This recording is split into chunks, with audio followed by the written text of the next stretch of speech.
Hello and good afternoon, everyone. And on behalf of my Flow colleagues, welcome to this webinar entitled Putting It All Together, the Policy Context of Applying the Flow Tools. It's being offered in the context of Flow, an EU Horizon 2020 project that's running from 2015 to 2018. And we scheduled 90 minutes today, including time for questions.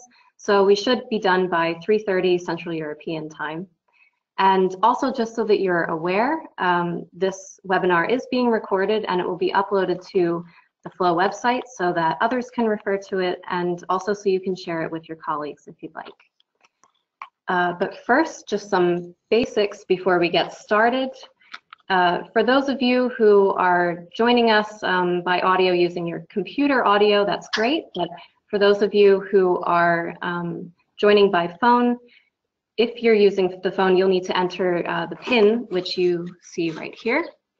And so, yeah, otherwise, if you ask a question, we won't be able to hear you. This will allow us to unmute you in case you have any comments or questions.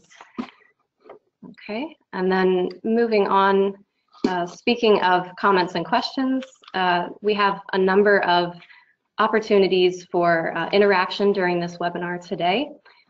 First of all is the default position, as I've said, is everybody is muted during this webinar. So unless you would like to participate verbally, then you can raise your hand, and then we will unmute you or respond to you by written comments. And so at this point, I'd just like to ask everyone who's here to please raise your hand if you can hear me. And we can see some hands going up here, so that's good. Just testing this out. Okay, great. Yeah, so in addition to this, if you wouldn't like to ask a verbal question, then you can also type your questions throughout the webinar, and we welcome you to do this at any point. And then my colleague Hannah, who is managing the questions and polls, will respond to you, and either answer them individually or share them with the group and answer them publicly if they're relevant to all. And then lastly, we'll be having a number of polls throughout the webinar. And this is meant to gather your input and also to help you learn something about one another.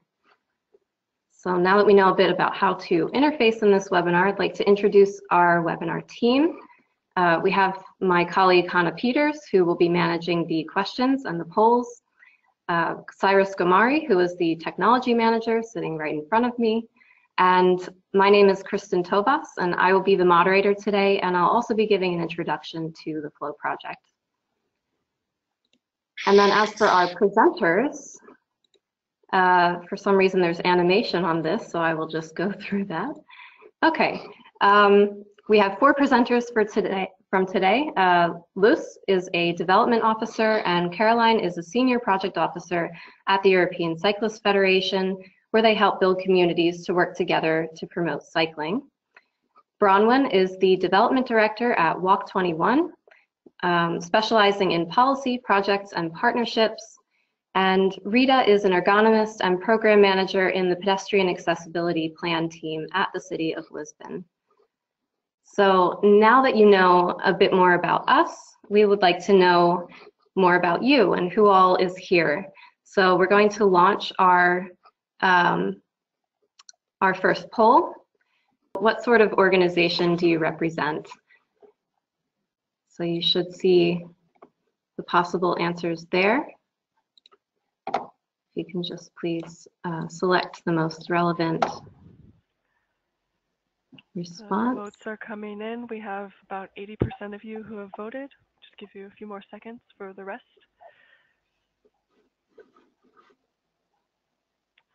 All right. Okay, good. And now we can share the results. There it is. So looks like we have a pretty good spread. 33% from NGOs, 25% from local authorities and transport consultancies, and 17% other, no one from the Commission. Okay, but good. Thank you all, and we're glad that you're all here. So welcome again. This is the third in a series that have been presented this year. Each webinar is accompanied by a 4-week online course, and this one will start on Monday. So registration is still up for that, and you'll be learning a bit more about how you can register at the end of this webinar. Okay, so then just moving along to our agenda for the day, we have coming up an introduction to flow, a presentation from our colleagues at the European Cyclist Federation, understanding your policy context and how to influence it, and then 10 minutes for question and discussion. And then we'll hand it over to Bronwyn at Walk 21 for an introduction to the flow tools. And then over to Rita for a case example of assessing the impact of pedestrian improvements in Lisbon. And then finally back over to Bronwyn for applying the flow tools, adopting a multimodal approach to decision making. And finally, we have allowed about 20 minutes at the end of the webinar for questions and discussion. So.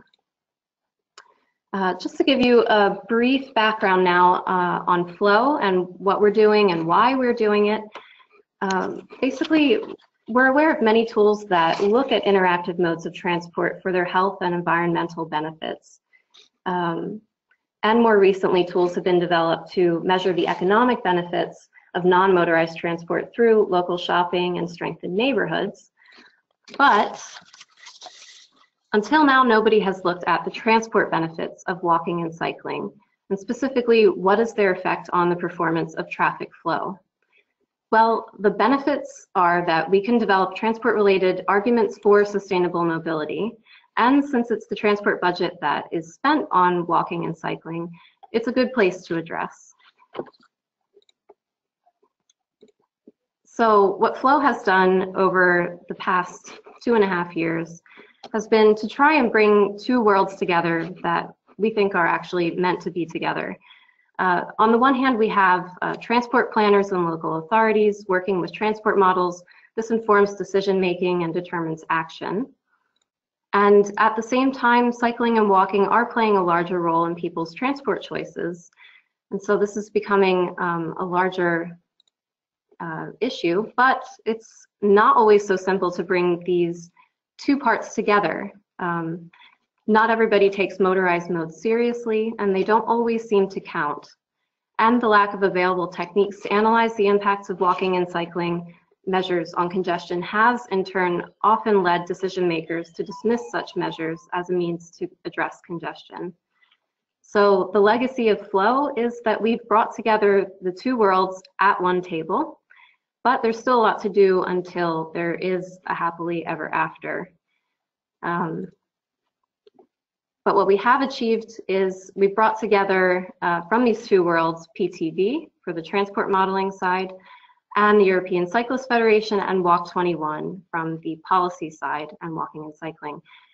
And in addition to our other partners, which you see here, and our partner cities, we've also brought in 9 exchange cities, 25 follower cities, and some representatives from consultancies who have also been working with the Flow tools and learning more about them. So again, over the past 2.5 years, we've had a number of challenges that we've had to address in Flow. First of all, defining congestion, pedestrian and cyclist congestion. What does this look like, and what is our starting point with that? There's also the very big issue of the lack of data for pedestrians and cyclists. And just simply modeling human behavior isn't easy. Furthermore, proving that congestion reduction is caused by walking or cycling measures is also a tricky one, which we've tried to address. And lastly, in more of a policy angle, there does tend to be a cultural bias toward motorized transport and also a lack of political understanding and support for integrating walking and cycling into measures for reducing congestion. So one of the first questions that we had to ask ourselves is actually, what is multimodal congestion? This is probably one of the first things that we often think of with motorized transport, but what about other modes? What about a heavily trafficked cycling path? What about a heavily trafficked footpath? Is this congestion, and how do we measure it? How do we assess it? And in this scenario, is this considered traffic congestion when we have one lone cyclist probably smiling to himself behind his breathing mask next to all this motorized traffic? So these are the questions that we started out asking ourselves, and to address the technical component of this, Flow has developed a portfolio of tools which can be used to assess walking and cycling measures for their impacts on congestion, as well as their wider societal, environmental, and economic impacts. And so we've been working together with transport planners, decision makers, and consultancies across Europe to fine-tune these tools and to ensure their usability and take-up in their everyday work. But this requires a transition process, and it also requires some political convincing. And so to address the political component, Flow has produced a number of resources, including a portfolio of measures where cycling and walking measures were successfully implemented to reduce congestion. We also have 15 quick facts for cities. And we have an animated video which sums up very neatly the technical and political aspects of Flow and how you can use these tools, how they can inform decision makers. So now that you understand a bit more of the background about Flow, before I hand it over to Caroline and Luz, I'll just ask briefly if there are any questions or comments. And Hannah, you can just let me know if any of them have come in. No one's written anything yet, and I don't see any hands raised. So unless anyone raises their hand now, I would say we can hand it over. Onward. Okay, great. Then I will hand it over to Caroline and Luz.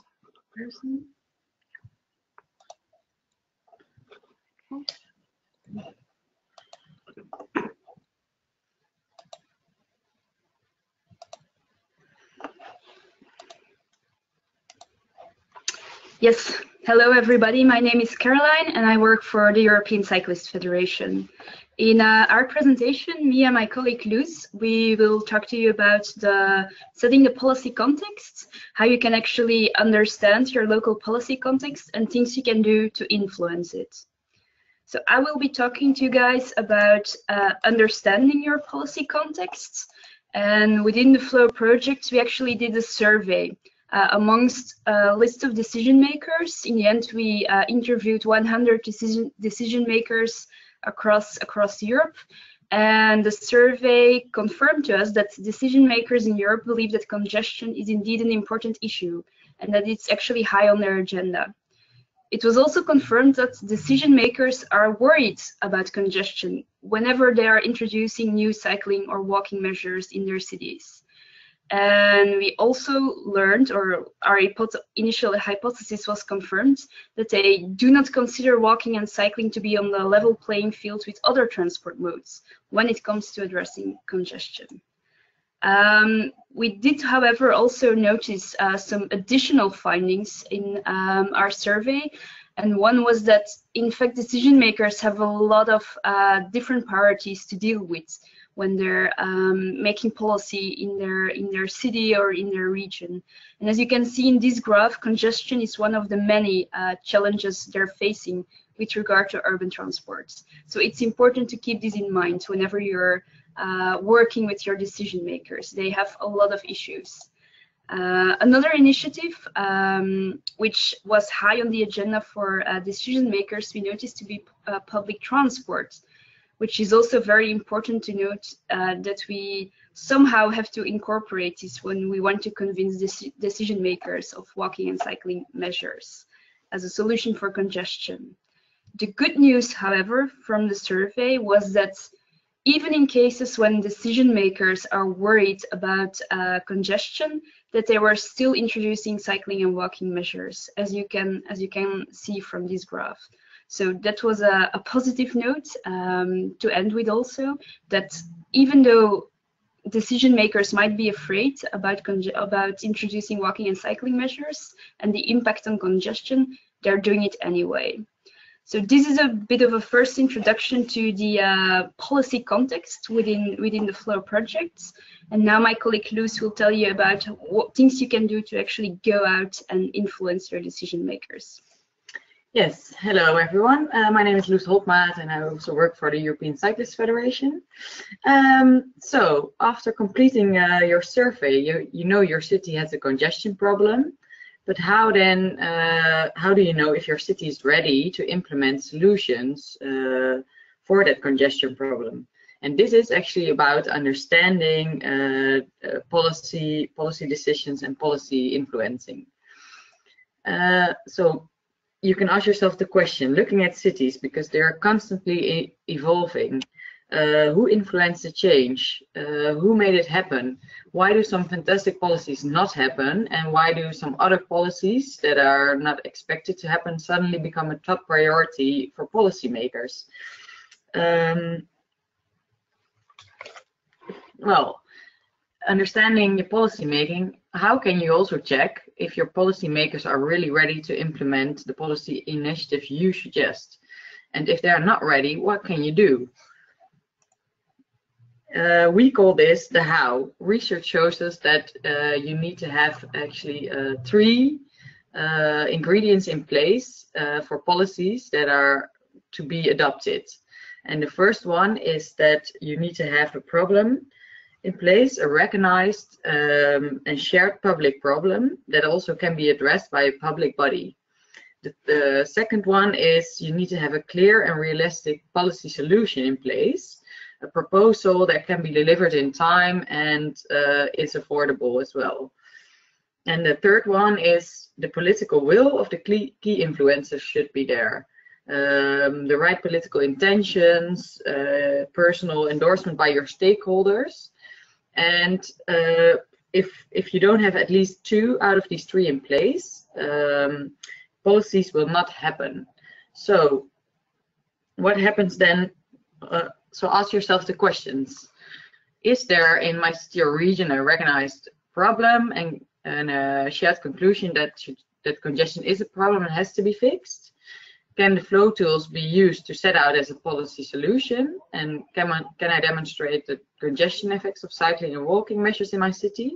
Do I have something ready that is available and deliverable in time? And is the political community in which I am working behind me? Do I have my networks, are they supportive? Are they well informed? So am I ready? But if you're not ready, what should you do? And if your city is not ready to implement, how can you get ready? Well, there are a lot of things you can do. For instance, go talk to your boss, go collect data, make a project planning, including projects in your budget, organize workshop events, hold consultations. And we actually call all of these things all together, we call them advocacy. And advocacy is a political process by an individual or a large group, which normally aims to influence public policy and resource allocation decisions within political, economic, and social systems. And it doesn't matter whether it's an internal lobbying by staff members to influence political decisions or budgets within your organization, or whether it's understanding big external waves in society. So then we go to the first poll question, and you start by asking yourself, am I ready? And the first poll question addresses this. You should check which of the 3 policy changing ingredients is already in place in your city or region, and you can apply for multiple answers, but you should check, do I have at least 2 out of 3 in place or not? And I think now it's time to answer the poll question. Yes, so we have 50% have voted so far. Yeah. We'll just give it a few more seconds for them to bring it in.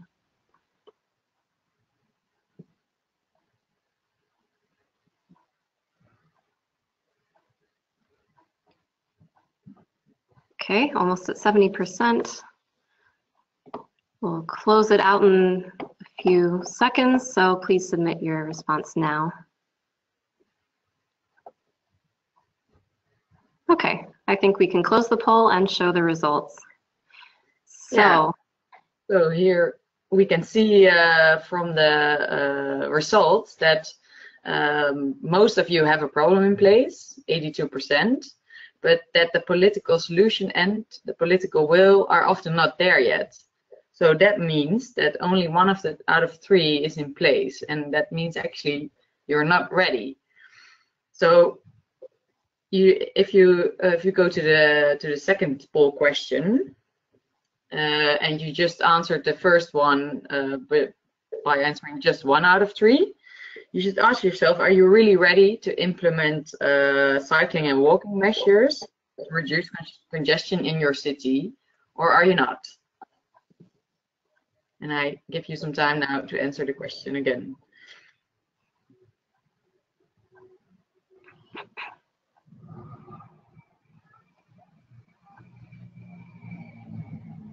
okay. We have 70% have completed. Give it a couple more seconds. Okay, now we can close the poll and show the results. So I think the results are showing 35% of you think you're ready, and that at least 2 out of the 3 of the former questions are in place of the ingredients.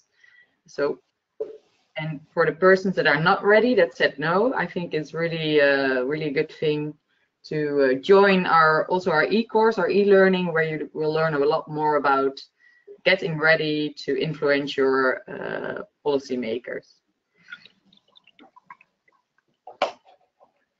Yeah, I think the results of this poll, thank you, Los and Caroline. The results are interesting because it looked like, for the most part, respondents, they said, we only really have one of these, and yet a much more even number actually said, yes, we're ready, or no, we're not ready. A couple actually said they're not sure, which I'm curious what the reasons are for that. If you guys would like to type your answers in or raise your hand, you'd like to share anything about that. But I have a follow-up question actually for both of you, and as we wait for some more questions to come in your experience, which of the areas have cities typically been most prepared for? Is it about the same as the results that we had here?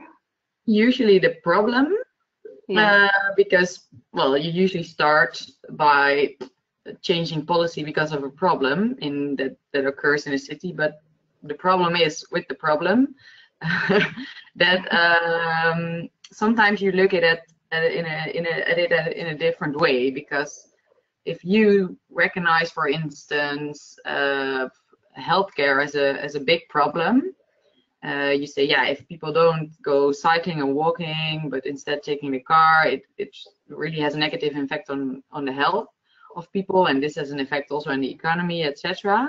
But that might not be the case, that policymakers in your city think health is a big issue, but they are more focused one way or the other on the air quality. So instead of focusing then on the health problem, which is a problem, focus on the air quality problem, because then it's easier to change your policy and to get your political will, because politicians in your city focus on the air quality, use that when you want to change the policy in your city. Thank you. I'm wondering if we have any questions from the audience. Hannah, have we received any typed questions or any hands raised? No hands are up, and no one has written any questions yet. I think everyone is looking forward for the e-course. Yeah. We'll be learning a lot more in depth about this and sort of the theoretical underpinnings of it. So it'll be very interesting. Yeah. Well, I'm actually wondering, I mean, we have a bit of time for discussion. would you say it's sort of a stepwise approach? So if the acknowledgement of the problem actually isn't there, a common problem, is it possible to also, you know, agree on a solution and you know, proceed to steps 2 and 3? In your experience, I think would that be a approach anyway? If you have a solution in place for something that isn't a problem yet, you can of course influence by the thing we call advocacy. On one way or the other, you can influence your policy makers and also the media to make sure there will be a problem for your solution.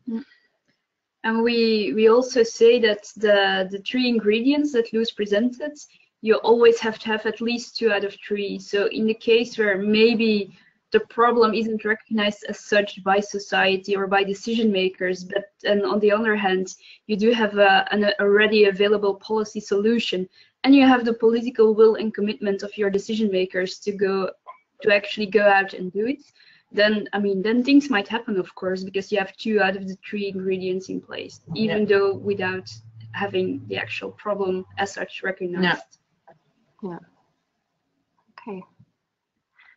Well, thank you very much. The biggest impact, yeah, all 3 converge, where you actually have the 3 elements coming together, where you have and the problem and the solution and the political will to back it up. Yeah, and where the problem is also recognized by the public. Yeah. Yeah, absolutely. Okay. Any other questions for Caroline and Luz? If not, feel free, if you think of anything later, we do still have time at the end of the webinar to discuss any of the presentations further. So for now, I'll just say thank you very much for presenting this. And now we can hand it over to Bronwyn at Walk 21 for her presentation.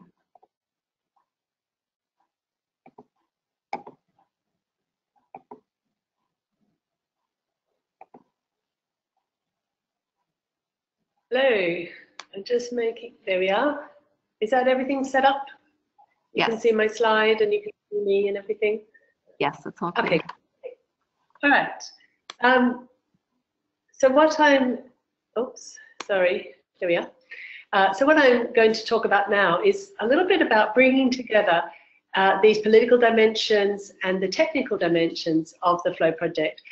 Kristen's already said we've been bringing walking and cycling into the conversation about congestion, but we've also been marrying together this idea that you need to have the political and the technical processes running in parallel and drawing on each other to enable a multimodal approach to some of these solutions. So historically, cities have understood and evaluated congestion from a very motorized transport perspective. As you can see in one of these images, we would all naturally default to thinking about congestion in that way. More recently, cities like Copenhagen have had to struggle with cycling congestion, and we're starting to see pedestrian congestion as a potential challenge for cities as well. And how we understand and consider what those issues are and how we might solve them influences how we ask questions about them and how we seek the technical support. And we've heard already that often political decision makers or decision makers want to do something differently, and the technicians are like, oh, it can't be done, transport systems, we think about it in this way. So what we've sought to do through the Flow tools, and I'm going to talk about these 3 tools to support decision making, is bring together some traditional transport system approaches and introducing walking and cycling into that framework. What we've also got is integrating the transport benefits as well as the broader social benefits and impacts of transport decisions. Historically, transport systems only assess transport impacts. And this is where walking and cycling have fallen over, because if travel time is your measure of success, then walking tends to be a bit slow for that. But if you are wanting a system, and as a decision maker, you're wanting a system that answers a range of questions for you and brings those broader benefits to play, then you want that integrated with the transport decision making as well. And lastly, our transport modelling tool brings walking and cycling into those macro and micro simulations that are possible. I'm going to talk a bit more about the multimodal congestion assessment tool after our Lisbon case study, and I'm going to also talk about modelling and how these two tools are being integrated into decision making. So just a little bit more about the impact assessment tool, because this is the example that we have from Lisbon. And what is fantastic about this is for a long time now, walking and cycling have been valued for their health benefits, and we've had the health impact assessment tools developed by the World Health Organization. But this is where transport tools are actually integrating those broader benefits into an analysis of the transport system. And we can see this in the Lisbon example. Also environmental benefits, especially with the climate talks happening in Bonn this week. What are the air quality, the noise, the pollution impacts of our transport decisions? What are the economic impacts for our local economies, for our streets? And what are the social impacts both on our social cohesion as well as our local neighbourhoods and sense of belonging?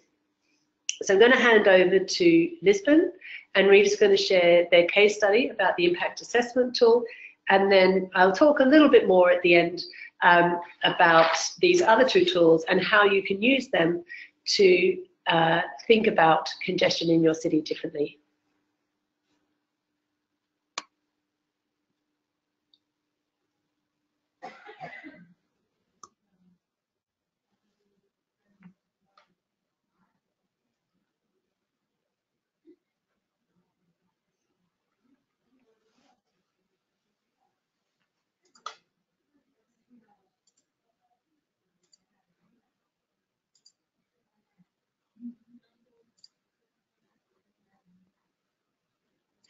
Hi everyone, I hope everyone can hear me.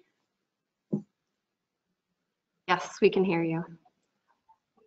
Okay, so I'm Rita from the Lisbon City Council, and I will talk to you today about the case study of Lisbon.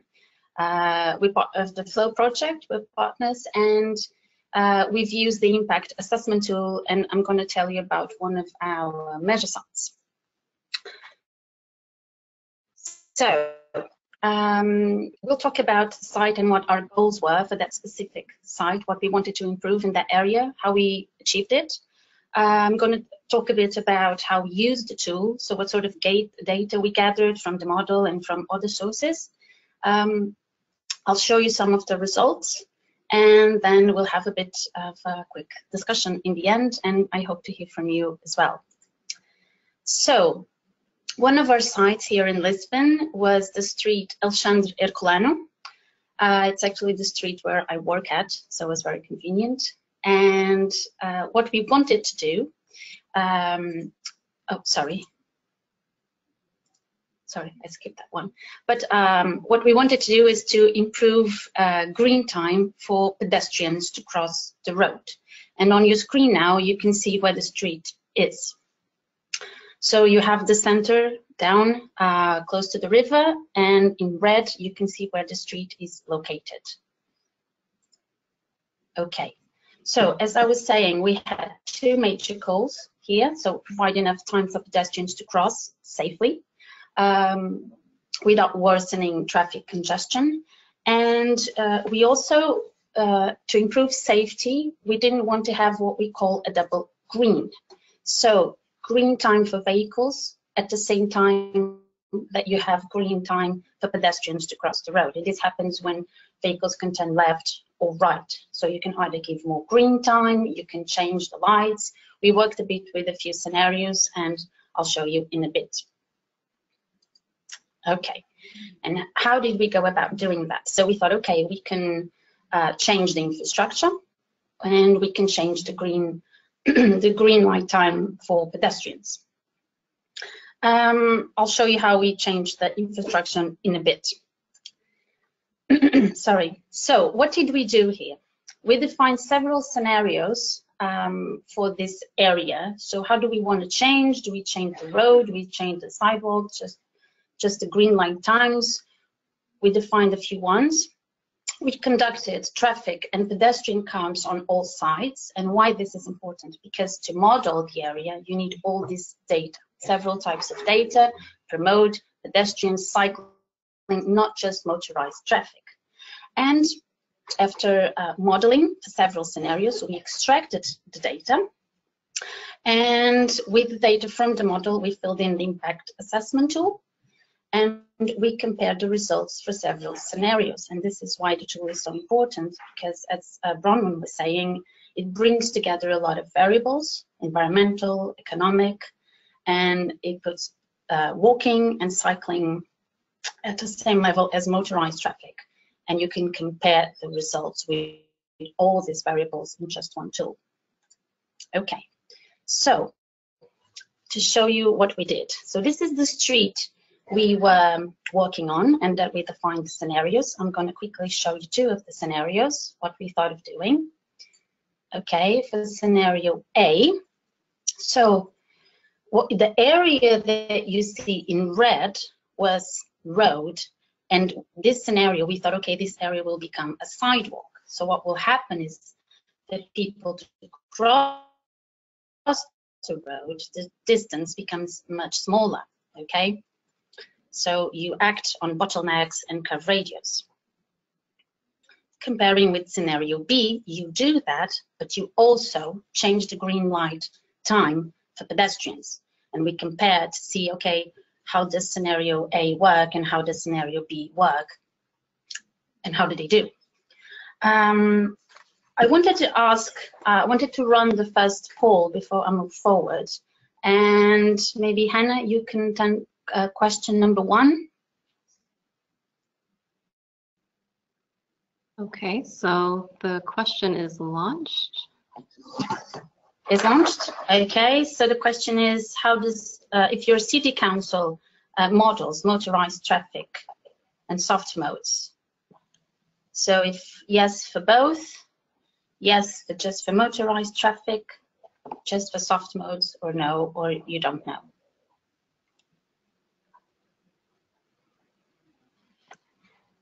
Okay, we have about 71% have voted. If you haven't voted yet, then please submit and we'll close the poll in a few seconds.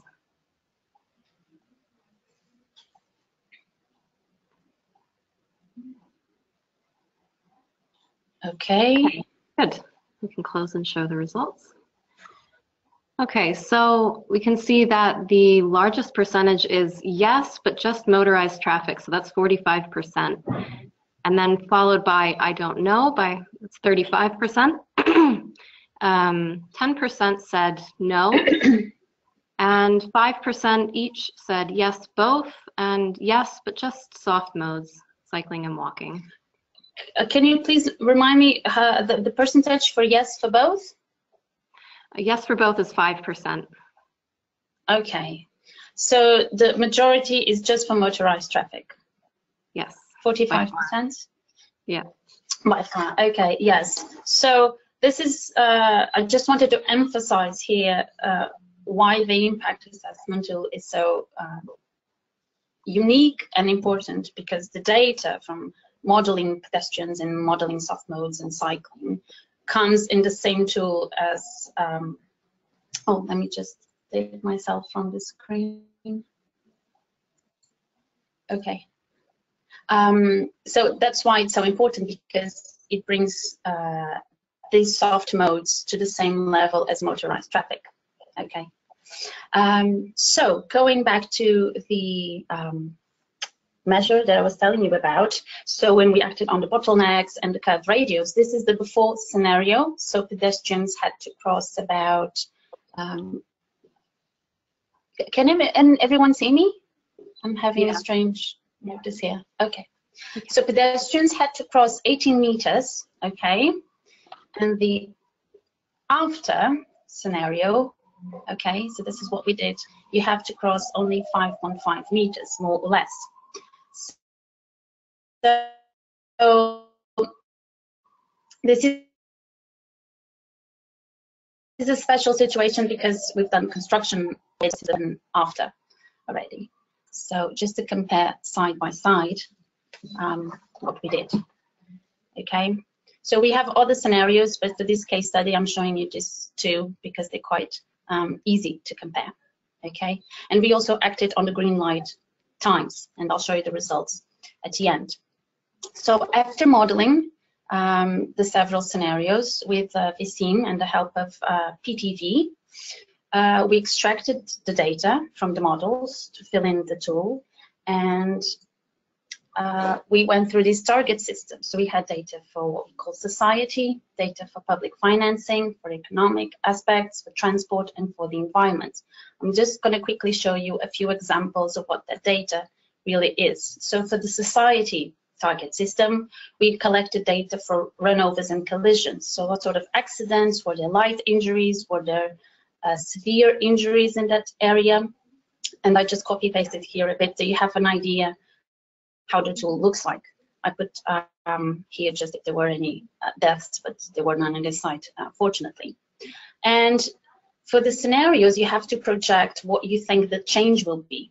Okay, so we consulted with a few experts, and in the Lisbon case, we projected that there will be at least 20% less accidents, runovers, and collisions, both for severe injuries and light injuries. But this is something that your local authority has to project and has to consult with specialists. Okay, so for public financing, in the Lisbon case, it was mainly construction costs that we had. So again, this is just an example of our own costs and how to fill in the tool. Okay. For the attractiveness, okay, in this case, Lisbon didn't consider this target system, and I will explain you why. This addresses the real estate impact, but in our particular case, prices for housing and for real estate and commercial things are increasing a lot, but due to other variables. So for the sake of the tool, we considered 0 because we thought it was not an important and variable here because we couldn't really assess how much it was impacting.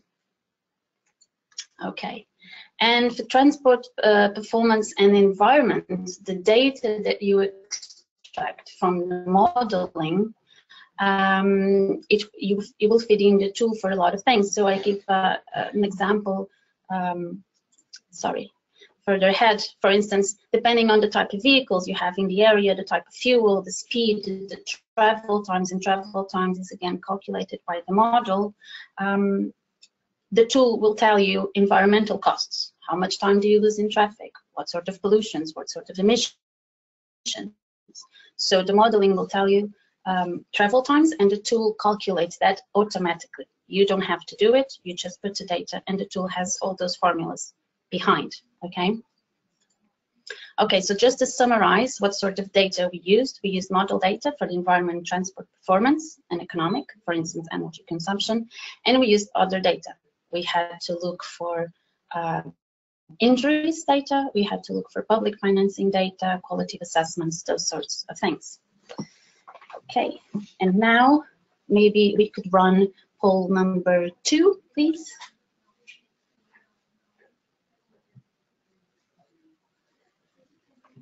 Okay, so the poll is running. Okay, so I was curious because we had some difficulties with it, and it was just to share our experience. If your city council has easy access to traffic injuries data, such as runovers, collisions, where they happen, what sorts of severity they cause in the injury.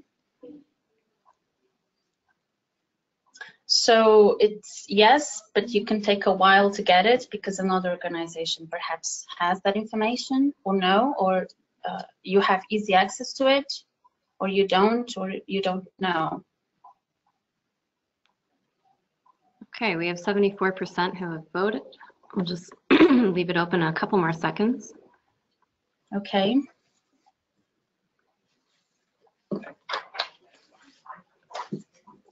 Okay, seems like that's what we'll get, so we'll show the results. And we have 24% said yes, but it takes a while to get it. 29% said yes, and they have easy access to it. 12% said no, and 35% said, I don't know. You don't know, okay. So from our experience here in Lisbon, this is very key to have access to this data, because even to convince within your own organization how to change things and how things are done, if you have the hard data and say, look, this sort of accidents happen here, we've recorded that, that's extremely important. From our own experience here in this case, for Lisbon. So we had some difficulties at the beginning, but we gathered all the data that was necessary. So moving on to the results of the impact assessment tool, and this was for the cost-benefit analysis. So for scenario A, where we only did infrastructural change, so we changed the curve radius, as you saw a while ago, there was a very good result, so 12.22, and that's the scenario that we have today, so that's good. And anything above 5 is a very good result in terms of benefit cost ratio. But with scenario B, we didn't have a good result. And why? So in our case, because the green light time for pedestrians was increased so much that it caused more congestion from motorized vehicles.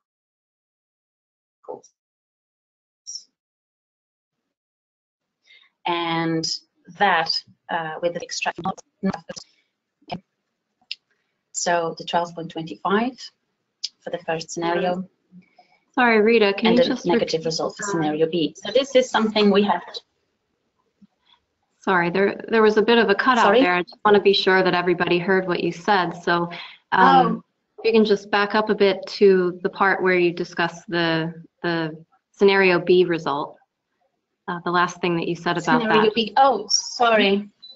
So in scenario B, we have infrastructural change, and we also changed the green light time for pedestrians. So the time was, it was provided much more time for pedestrians to cross the road. So in scenario A, by changing the infrastructure, even if you keep the same amount of time, because instead of walking 18 meters, you're only walking 5, it's like you have more time because it's a smaller distance. But with scenario B, the lights were really changed. And because the green light time for pedestrians was much higher, it caused a few delays for motorized traffic. And that data extracted from the model that went into the impact assessment tool, by monetizing everything, so you monetize the time you wait, it gave a negative result. Okay, so this is something we're working on. We opted for scenario A in construction. We haven't changed the green line time accordingly, but this is something we're discussing. Okay, so just to show you why you can have negative results. So in this case, because this scenario caused more delays for motorized traffic. Okay, I would like now to run. Okay, so now why the negative result for that scenario B? So that's why, because it caused delays for motorized traffic. So run poll number 3. Okay, so the poll is open. And I can read the question for those of you. So, or you can. Yeah, sorry. So would your city be interested in using the impact assessment tool before implementing measures to tackle traffic congestion? Okay. So yes, you would be interested, no, or you don't know. Okay. Still looking for a few more votes. Leave it open for a couple seconds.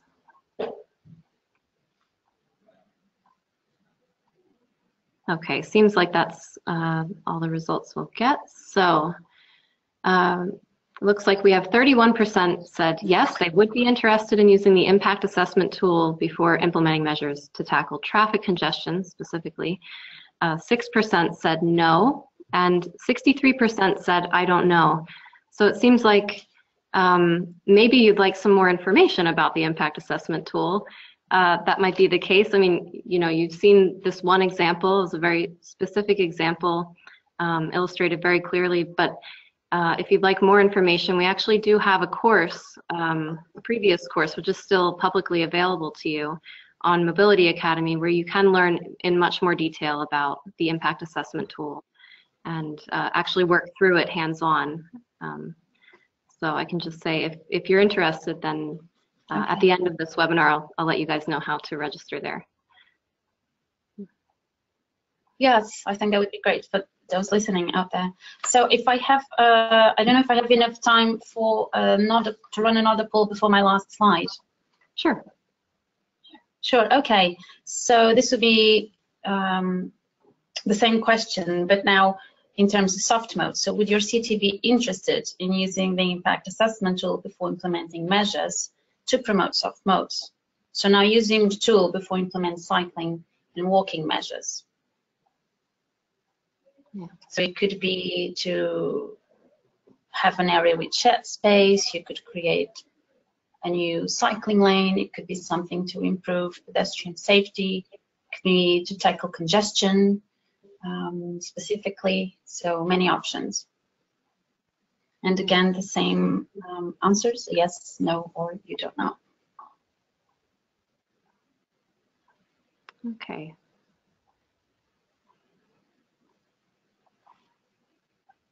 So as we're waiting for these answers to come in, I'm sure you guys know what the follow-up question is for this. And that would be sort of, why would there be a difference in your answer? I think we can close the poll now and see the results and see the discrepancy between the first poll and the second poll.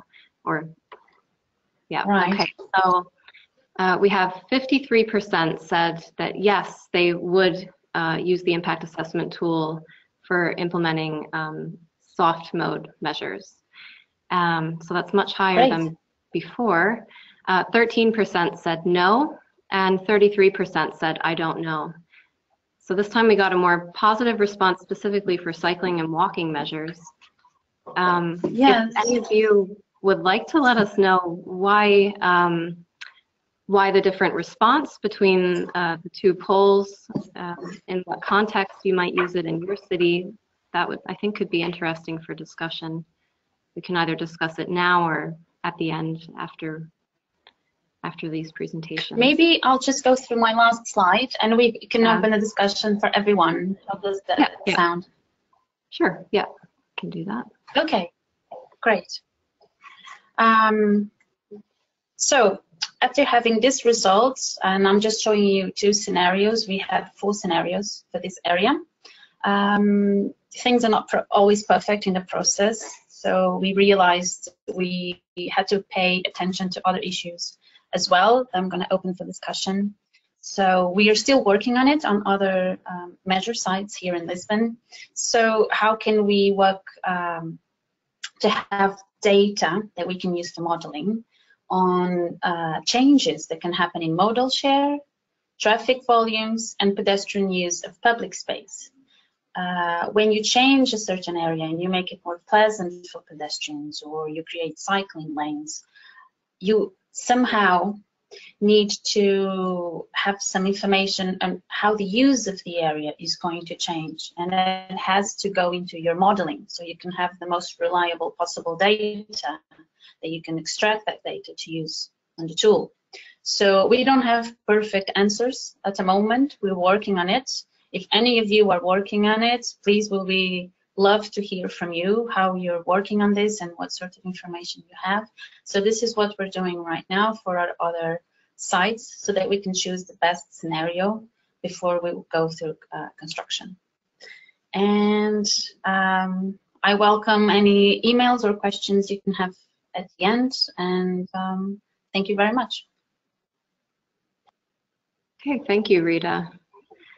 So at this point, we can pass it on back to Bronwyn for a bit more information about applying the flow tools and the political context for that.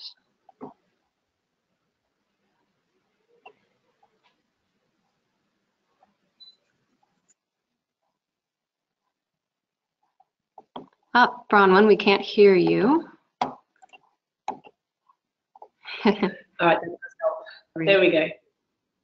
Okay, I want to talk a little bit more about applying the tools. And just to remind us, we've just had a bit more of an understanding of how you integrate other issues into a transport decision with the flow impact assessment tool. The one I want to talk about initially, and we have the multimodal analysis methodology and we have modeling. So very often it's like, well, which tool do we choose? Do we have to use all of them?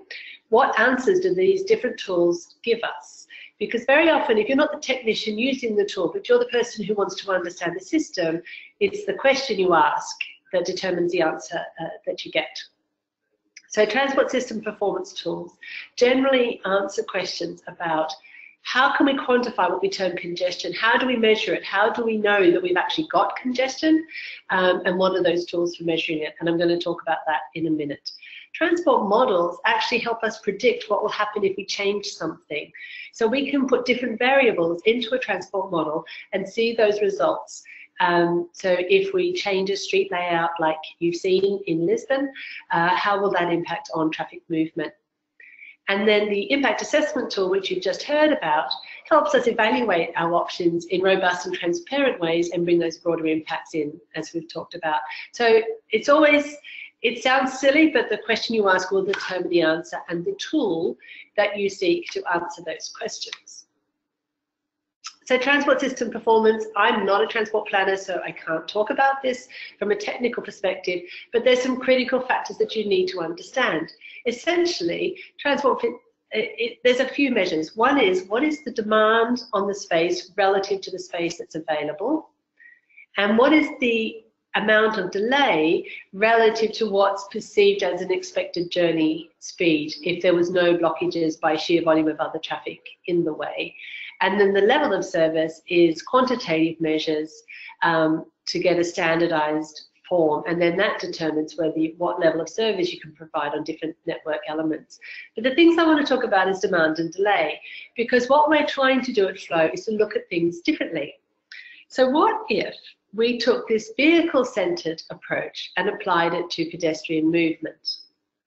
So in Sydney, Australia, I'm bringing an example from there. They finally measured walking in their CBD.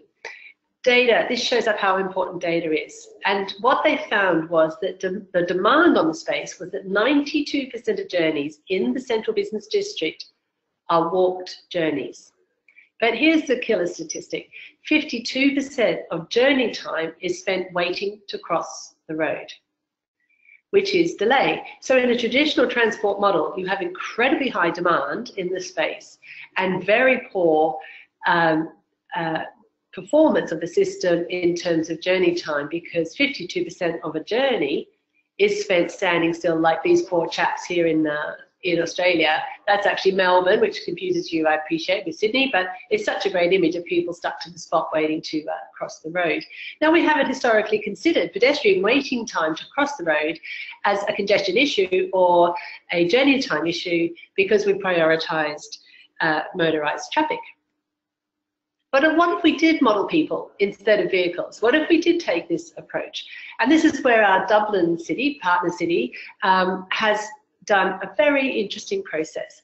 And the things to remember with Dublin, building on what you've been hearing about in this webinar, is that they got some data together. They had a broader political dynamic going on, which gave them the political courage to even consider modelling something quite radical and quite different to what they had been thinking about. So instead of counting the number of vehicles that they could move through this intersection, they counted people. And what they came up with, as you can see on your screen, and I don't know if you can see my mouse moving, I'll just check that you can. Yes, we can see it. Thank you. So this area here is now proposed to be a pedestrian plaza. This is a public space solution to a transport challenge. Instead of continuing it to be road space, they'd modelled all of this as road space and continued it to be road space. It wasn't answering the question they needed, which was managing intense congestion in this part of Dublin. It's a very famous part of Dublin. This is Trinity College. It's a very popular tourist spot. This is an important bank, but this is also where, when they have significant people come to Dublin, Barack Obama when he was president, the Pope, people like this is where they address the crowd. And so what they did with the modelling was decided to model people in this space instead of just vehicle movement.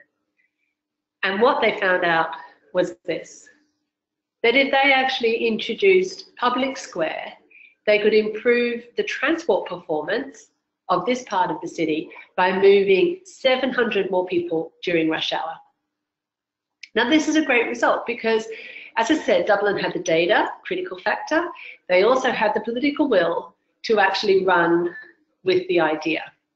And I think that's what's really interesting. And then with the modelling, it gave them the courage to go public with the idea because they knew that they had a positive response to the questions that needed to be answered. So when we start thinking about answering a question like congestion, perhaps a better way to think about it, and some of you will have seen these ideas, is congestion versus corridor capacity. If we don't want to just keep building out and making wider and wider roads to accommodate our vehicle movements, we have to think about moving people and people in other modes other than private motorized car. So the picture on the left, you can see there's a bike lane, there's a sidewalk, there's cars. And well, I mean, the cars are blocked up, but there's plenty of space if you were on a bicycle to move through that. The image on the right is from the Global Street Design Guide, and it shows the difference in capacity for a corridor if you turn it into a multimodal corridor.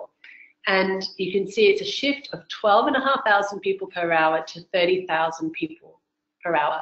Now that includes a public transport option, which isn't part of the flow tools, but the message is the same. If we start thinking about the space between buildings and our street space differently, then we can start imagining much more efficient and effective options for moving people around our cities. And I think that's what's so exciting about flow, is it helps us ask the right questions, it helps us think about our systems differently, it helps us integrate our transport decisions more broadly across all of the decisions that people are struggling with within a policy context. And so to try and help make this a little bit easier for decision makers and some communication tools for people to bring to their decision makers and to share with each other and to take a confidence to try doing things a bit differently, we developed a range of tools. And one of the reasons that we've developed our quick facts for cities is because people are still struggling with answering motor vehicle congestion and are worried about that. We've heard that from Caroline in our survey. So the quick facts, walking, cycling and congestion. No plainer than that, really. And it's a really great collection of ideas for cities. So you've seen the Dublin example already, and this is the example from Lisbon captured as a quick fact, because it's not just that actually Dublin says you can improve people movement through your intersection with a multimodal approach. The Lisbon example says that you can make improvements for pedestrians without increasing congestion, which is also a valid factor that people are worried about. And you also, by improving pedestrian movements, you can also reduce bus travel time, which makes the appeal of your public transport systems more attractive as well. So there's 15 quick facts. I've shared 3 with you because we don't have all day to run through all of them. But what these quick facts do is enable that communication to share the answers and to give a confidence, potentially make slightly more controversial decisions. So let's make those invisible cyclists and walkers more visible and more apparent in our system. This is another tool that we've provided for you, which is the role of walking and cycling in reducing congestion. And there's a range of more detail about some projects which have improved things for walking and cycling or actively use walking and cycling to reduce congestion. So another set of examples to draw down on for opening the conversation with either your decision makers, or if your practitioners need a different perspective on how to use the tools that they have available or to seek new ways of using those tools. You can find them all. There's the Flow website. It's the font of lots of lovely information about the project. And lots of different political and technical support so that walkers and cyclists can become more visible, not just on our streets as they already are, but within the transport tools and systems that we use to make decisions. Thanks very much. Thank you very much, Bronwyn. Do we have any questions? Well, now we can actually move into the main discussion round. So it's open to you. If you have any questions related to Bronwyn's presentation or any of the others earlier in the webinar, then we'll be happy to take those now.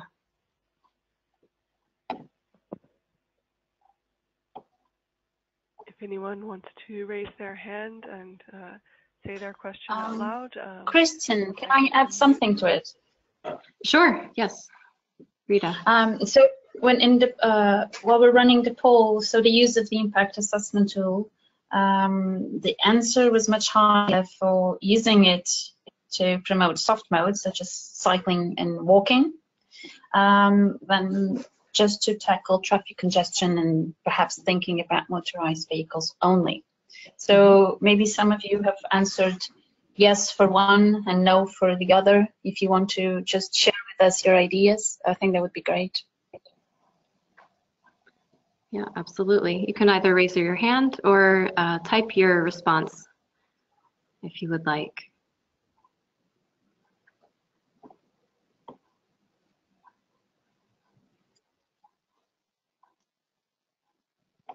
Okay, I'm not sure if we're getting any questions in. No, nothing. But actually, we may have time for even 2 more poll questions that might spark more discussion. I know we have, and it's our last 2 actually.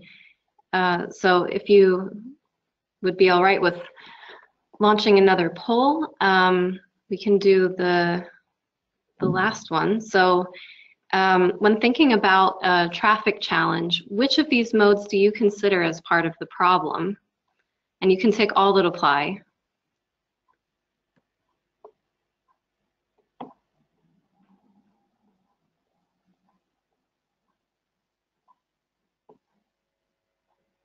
Okay, we have about 20%, 25 that have voted.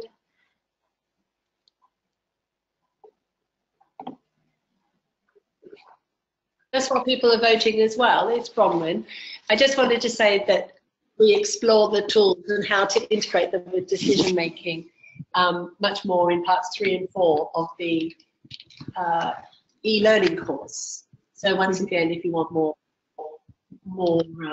exploration, please, you can join us in a couple of weeks for those modules. Yes, that's right. Okay, well, 75% about have voted, so I think we can close the poll and show the results. And it's quite a split, so 100% of respondents said that cars and motorbikes are part of the problem. That's not surprising. 57% said buses and trams, interestingly, as the second largest contributor to the problem. 36% said bicycles and 29% said walking. So we can have a brief discussion now, if you would like, about your answer to this question, specifically buses and trams. It seems like the concern is more related to public transport if we're talking about sustainable modes rather than cycling and walking. So if anybody has a comment related to that, you can type that in or raise your hand now. Yeah, I'd be interested even in just a comment, even if people don't want to say it, ask a question. On what basis, in what way does, I mean, bicycles get a lot of rap because they create bike lanes, but in what way is walking, forgive my bias, in what way is walking become part of the problem? Is it just delay at traffic lights, or is there something else where in your communities where walking is part of the problem? I'd be genuinely interested to know, other than delay at traffic lights, if there was something else. Yeah, absolutely. All right, well, We'll give you a moment to type those comments, but for comparison, we have the final poll question of the webinar. And we can launch that now. Okay, so when thinking about a traffic challenge, again, which of these modes do you consider as part of the solution? So again, we have cars or motorbikes, buses and trams, bicycles, and walking.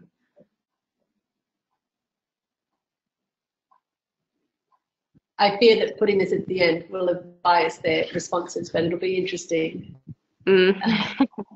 Be honest, it's totally anonymous, so.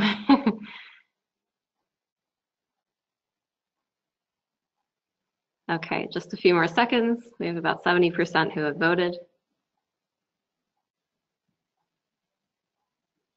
Okay, seems like that's it. So we can close the poll and show the results.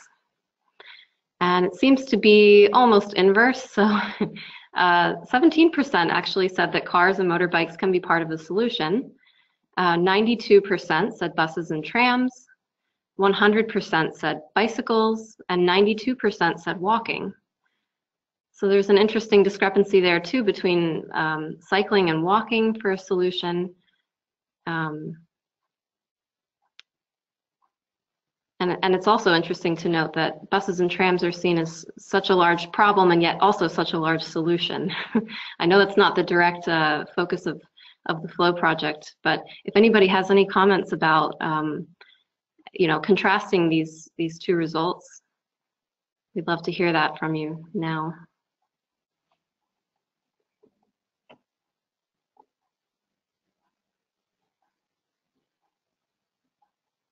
Okay, do we have any hands raised or questions? We've got one comment from William Valim. Thank you very much. Saying, in my opinion, the buses are part of the problem and trams are part of the solution. So perhaps they should not be in the same category. Okay, so to disaggregate that a bit, but that's an interesting comment. So anybody else have any comments?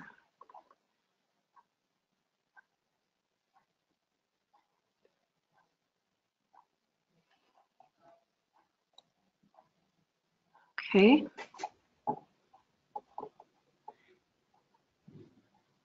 All right.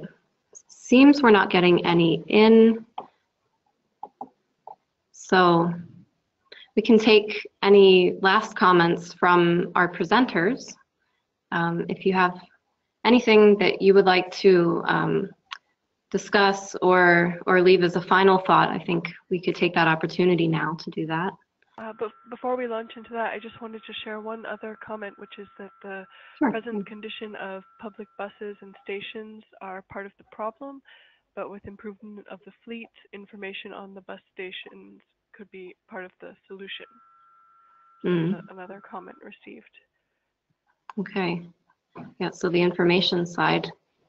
Well, it's also interesting to note actually that so the public transport option and walking actually has the same percentage. If anybody would like to make any comments about the connection between the two, actually, walking supporting public transport or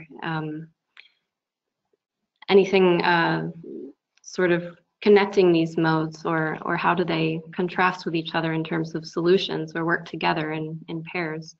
We can also discuss any solutions that your city has implemented or any ideas that you have.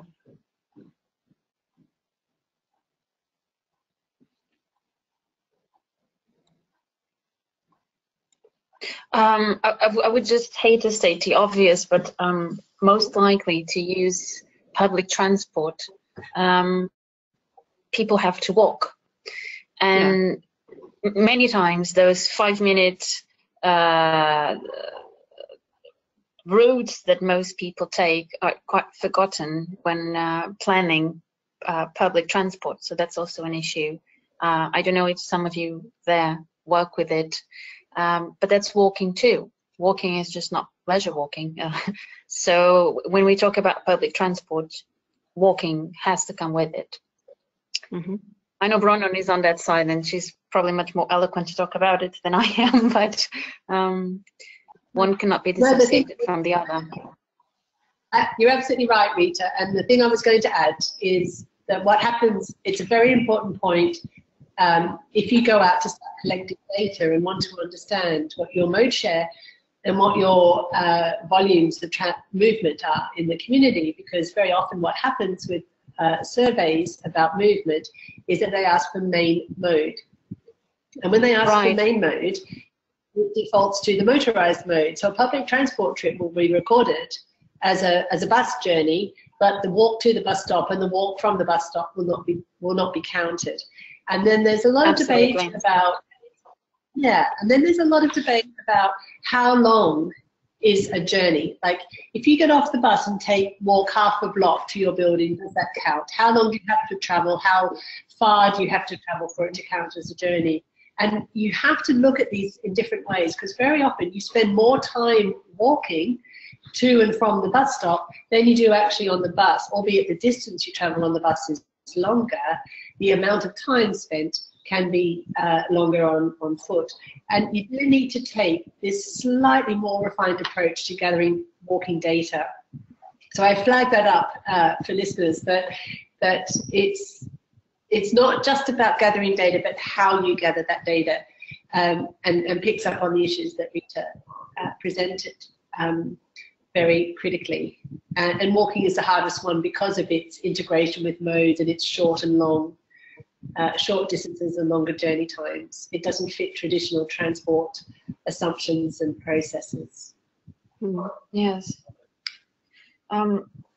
Following up on your comment earlier, I would add that I didn't speak much about it, but the political implications of using flow methodology and impact assessment tool particularly, I didn't expand on that. Perhaps if some of you are interested in it, as Bronwyn said, there's more information about it. If you are a decision maker, or if you have to convince decision makers, when you compare how much the CT will save or how much the CT will spend by presenting a cost benefit analysis and by bringing soft modes to the same level as motorized traffic, it's very important, and it's very different from what has been done. I think we would be very happy to give more information about it if someone needs it. Mm-hmm. Yeah, thank you, Rita. Do we have anybody who has any comments or questions related to this discussion?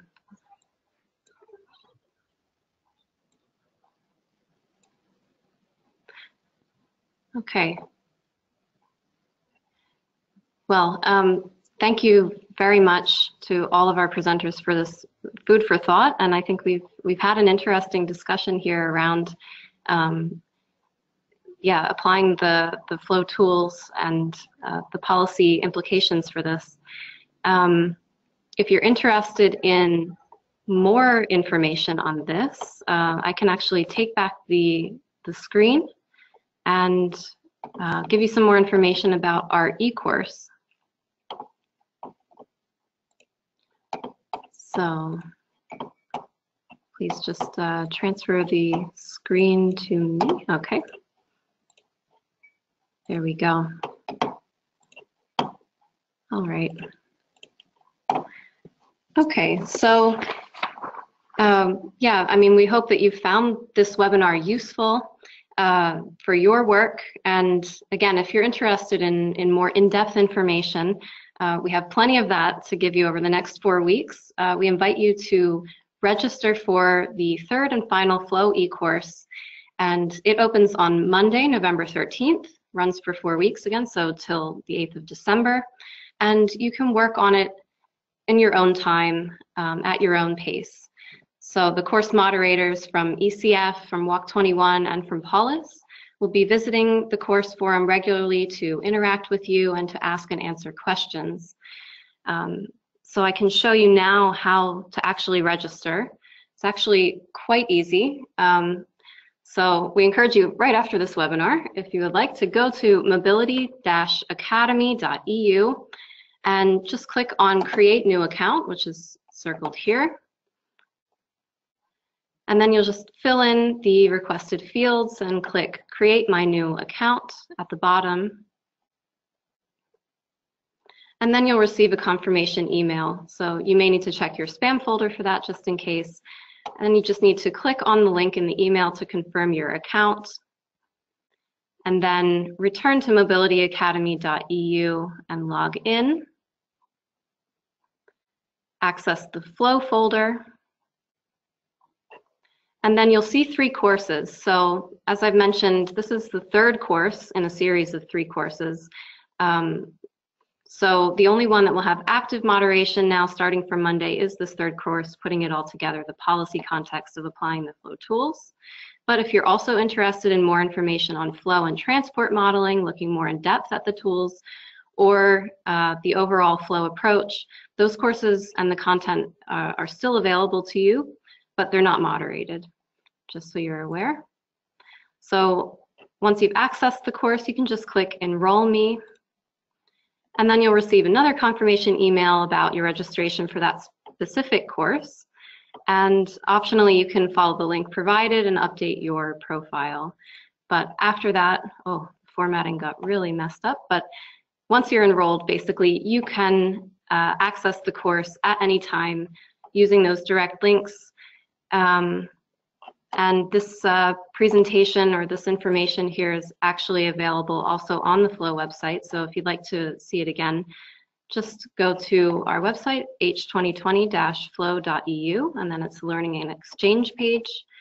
And you can enroll in the course here, and that's where the instructions are. So we hope to see many of you there. And if you have any colleagues who are also interested in this, then we encourage you to let them know about the course and they can enroll as well. So at this point then, I'll just say thank you very much to all of you for your interest and participation. Thank you also to our presenters, and we hope you have a good rest of your day. Kristen? Yes. Could I just, Thanks, Chris. there's one more question about the courses. Yes, yeah. Is it necessary to follow the courses 1 and 2 first in order to be able to follow course 3? No, that's not essential. We've set up this course so that you do get a brief intro to flow, but you don't need any prior knowledge from the other courses. It's just more for your interest. If you want more technical details about the flow tools, then you might want to see the 2nd course, for example, but this course can also stand on its own. Perfect. So thanks for the question. Yeah. Okay, if we have any other questions, we do have a couple minutes, but otherwise, I think we can close out the webinar. Okay. Great, then thanks again, everybody, and have a great day. Bye-bye. Thank you, Kristen. Thank you. Bye-bye. Bye-bye. Bye, everyone. Bye, thank you. Bye.